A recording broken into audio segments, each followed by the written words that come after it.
আসসালামু আলাইকুম।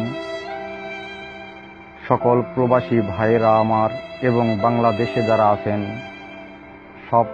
সবাইকে আমি দৃষ্টি আকর্ষণ করে বলছি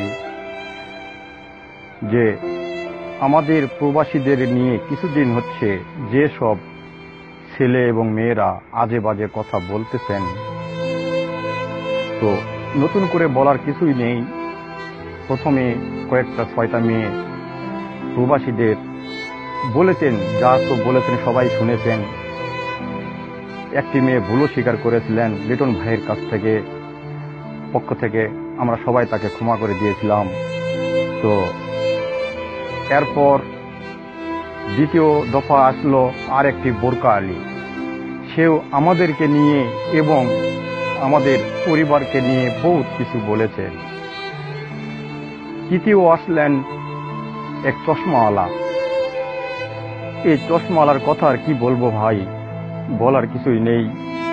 এর কথা যখনই অনুভব হয় বুক ফেটে যায়। কি অপরাধ করেছিলাম আমরা প্রবাসে এসে, কি অপরাধ করেছি যে আমাদের আজকে এ ধরনের বাংলাদেশের ভাইদের কাছ থেকে, আমারই বাঙালি ভাইদের কাছ থেকে আমাদের এরকম কুৎসিত কথাবার্তা শুনতে হচ্ছে। কি অপরাধ আমাদের।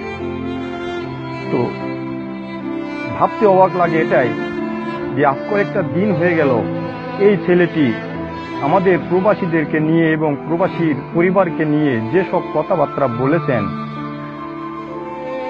এতদিন লাগতো না একে ধরতে।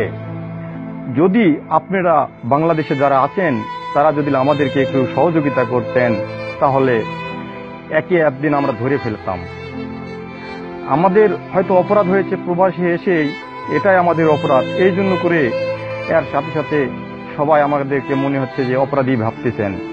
যদি অপরাধী না ভেবে থাকেন, যদি